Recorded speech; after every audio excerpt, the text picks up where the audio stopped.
Buenos días, que Dios bendiga a todos los presentes y bendiga a todos aquellos que nos siguen por las redes sociales y por las emisoras que están en cadena con esta rueda de prensa, con esta actividad. Quiero agradecer sobremanera a la directiva de la confraternidad que nos haya elegido para compartir con ustedes algunos datos históricos sobre la Biblia.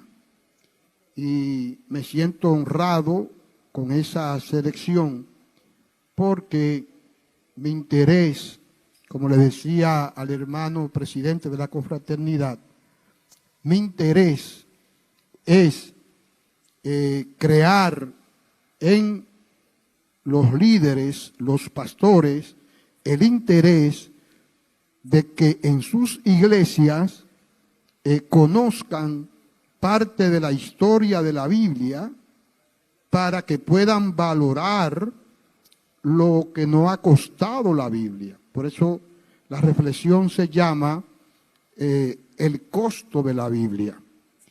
Y alguien me preguntaba una vez, ¿usted predica en iglesia pequeña?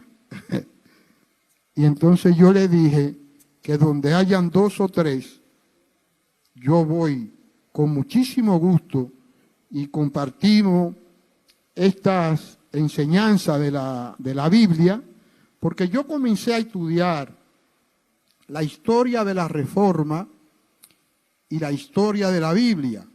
Y como es un océano de conocimientos, mientras más me voy adentrando a esos estudios, más cuenta me doy de lo ignorante que soy.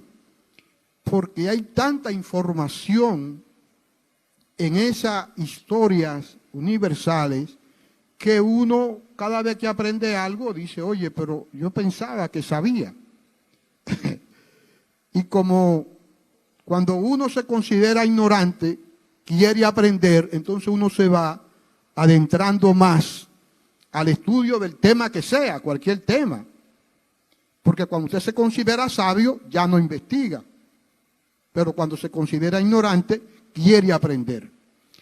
Y entonces, entendiendo lo que ha costado la Biblia, quiero llevar a toda la persona que pueda alcanzar para explicarle que la Biblia tenemos que valorarla porque ha costado mucho. Y por eso estamos aquí hoy. Fíjense, el tiempo es corto y por la naturaleza del evento tengo que resumir muchas cosas, porque tantos siglos de historia, ustedes saben que hay que usar el mecanismo de la cápsula, de la información precisa. Fíjense, hay 3 elementos que no podemos dejar de lado si vamos a estudiar cómo surge la Biblia, que son la Reforma Protestante en Alemania en 1517, la Santa Inquisición, santa entre comillas, la Santa Inquisición surgida en el papado y desarrollada con mayor esplendor en España, y el Renacimiento surgido en Italia. Dentro de esos 3 acontecimientos históricos se desarrolla una actividad de traducciones de las Escrituras, que no vamos a hablar de las traducciones a los otros idiomas, sino vamos a hablar de las traducciones al idioma nuestro, porque nos llevaría mucho tiempo cómo se tradujo la escritura a esos otros idiomas. Un acontecimiento que se me quedó de los tres que le mencioné, y pueden escribirlo por ahí para que luego podamos investigarlo: el Renacimiento, la Reforma y la Inquisición. Hay un cuarto elemento que fue el descubrimiento de la imprenta por el alemán Juan Gutenberg. O sea que son cuatro acontecimientos de trascendencia universal, dentro de los cuales estuvo la traducción de la Biblia a nuestro idioma. Ustedes podrán notar que la palabra Biblia es un vocablo nuevo. Óigase bien, es un vocablo nuevo. En la misma Biblia, usted nunca va a encontrar la palabra Biblia. No aparece. La palabra Biblia no aparece en la Biblia, porque las escrituras que se tradujeron ya existían con anterioridad a las traducciones. Entonces, la palabra Biblia surge luego que se reúnen los libros del Antiguo Testamento y del Nuevo Testamento. Ustedes saben que el Antiguo Testamento se escribió en hebreo y arameo, pero el Nuevo se escribió en griego.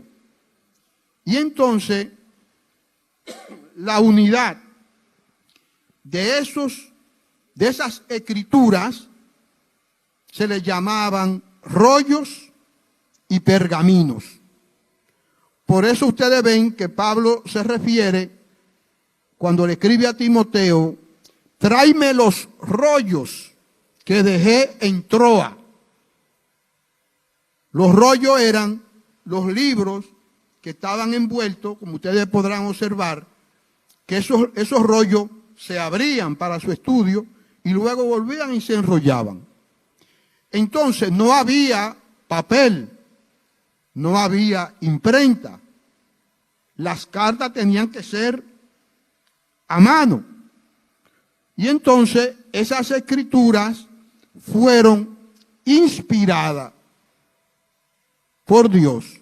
Por eso cuando se cierra el canon de la Biblia, que es la forma como medían los libros para poder darle aceptación para que fueran parte de la Biblia, luego más adelante, el canon lo que significa es vara de medir. Por eso ellos tenían una serie de cosas establecidas para darle introducción a cualquier libro de la Biblia. No fue fácil formar el canon. Eso costó muchas reuniones. Eso costó mucho sacrificio. Eso costó muchísimas dificultades saltarla para poder formar el canon de los libros que tenemos en la Biblia hoy. Una de las formas de ello medir cómo se introducía un libro de eso a las escrituras era: ¿lo escribió un profeta? ¿O lo escribió un rey? ¿O lo escribió una persona considerada, aceptada para formar parte del canon? En el Antiguo Testamento. En el Nuevo Testamento, lo primero que se observaba era: ¿lo escribió un apóstol? O sea, para que el libro formara parte del Nuevo Testamento, lo primero que se observaba era: ¿lo escribió un apóstol? Esa era la primera exigencia para ello ponerle entonces el método medido. También exigían si esos libros hablaban sobre la segunda venida de Cristo. Eran exigencias. Si no hablaban de la segunda venida de Cristo, el libro quedaba fuera del canon. La razón por la cual hay 2 libros en el Nuevo Testamento que no lo escribió un apóstol, 3 libros, es porque la persona que lo escribieron estaban tan ligados a un apóstol que merecían la aceptación para formar el canon. En el Nuevo Testamento hay 3 libros que no fueron apóstoles que lo escribieron, pero esos escritores estaban tan ligados a un apóstol que merecía ser aceptado para formar parte del canon. Porque la gente piensa que todos los libros del Nuevo Testamento fueron escritos por apóstoles. Los Hechos y el Evangelio de Lucas y el libro de Marcos, esos no son escritos por apóstoles. Pero como Lucas estuvo tan ligado a Pablo, los examinadores, el comité examinador, entendió que esos libros tenían las condiciones para formar parte del canon. Y como Marco estuvo tan ligado a Pedro, entonces formó parte del canon. Me avisan cuando ya me falten 2 minutos para... ¿Todavía? Ok. Entonces, fíjense. Las Escrituras, y le hago esta referencia panorámica para luego entrar directamente. Las Escrituras fueron secuestradas. Esto es importante que nosotros lo sepamos. Las Escrituras fueron secuestradas por la Iglesia Apóstata de Roma, que tenía todo el poder terrenal. Importante esto, ¿verdad? Tenían el poder militar, tenían el poder judicial, tenían el poder imperial y el poder político y el poder económico. Óigase bien. Secuestrada las Escrituras por todos esos poderes, ¿cómo podía salir a la luz? Cuando eso estaba bajo llave. No una sola llave, muchas llaves, muchos candados. Secuestradas las Escrituras. Ustedes saben por qué las Escrituras salieron a la luz, que es un milagro inmenso de Dios, porque los mismos que sacaron las Escrituras a la luz eran miembros de la Iglesia Apóstata. Todos, sin excepción, todos. Eran obispos, eran arzobispos, eran sacerdotes de la Iglesia Apóstata. Estudiaron en la escuela de ellos, se formaron con ellos. Y a esa gente, ahí adentro, es un problema tener un enemigo adentro, ¿sabes? Por eso la institución, los partidos políticos y las instituciones militares, y aquí hay un mayor de la policía, se cuidan mucho porque el enemigo de adentro es peligroso. Por eso cuando esa potencia política descubre a un espía, no le perdonan la vida. No, la pena es muerte por alta traición. Entonces, Dios utiliza a esos hombres del estómago de ellos, de las entrañas de ellos. Y le voy a dar un listado simple para que ustedes luego investiguen la historia de esos hombres gigantes que muchos de nosotros no lo conocemos. Yo no hace mucho que conocí parte de la historia de ellos. Miren, el primer hombre que Dios utilizó del estómago de la Iglesia Apóstata, que tenía la Escritura secuestrada, se llamó Juan Wycliffe.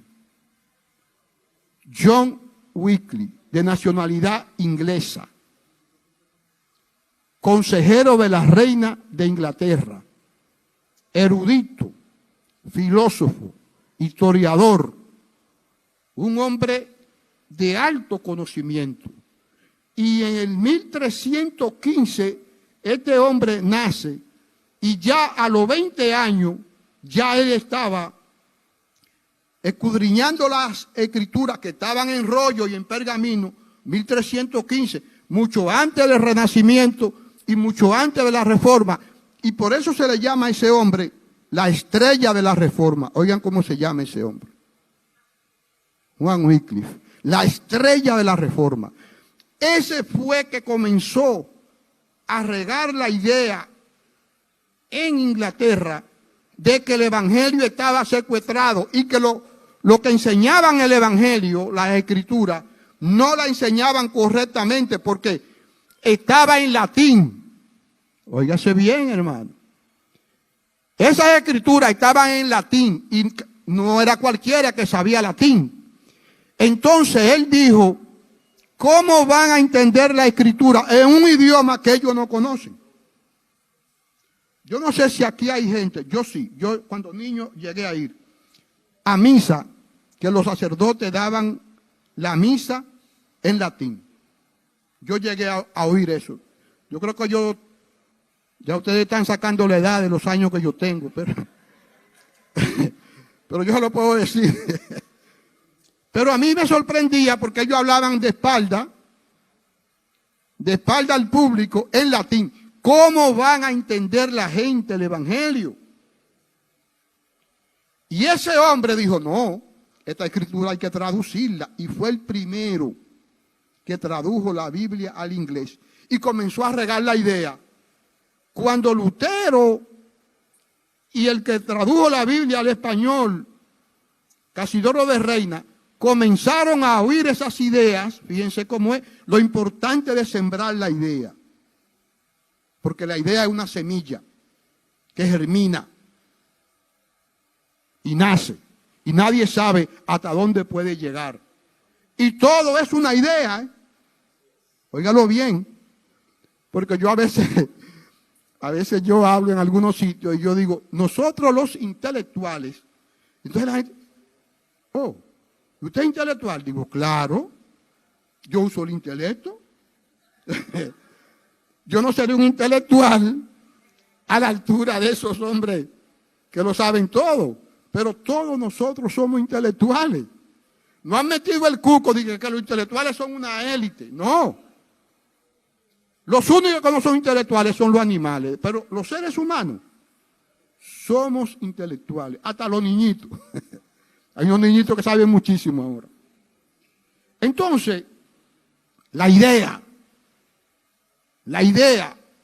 que parecía un llanero solitario, una golondrina, dice un dicho, una golondrina no hace verano, una golondrina en verano, pero la idea fue creciendo y esas ideas fue llegando a hombres importantes y a obispos de la iglesia de Roma. Miren, Juan Hus, quemado vivo, era sacerdote, rector de la Universidad de Praga. Lo quemaron vivo, no es que lo mataron y después lo quemaron, no.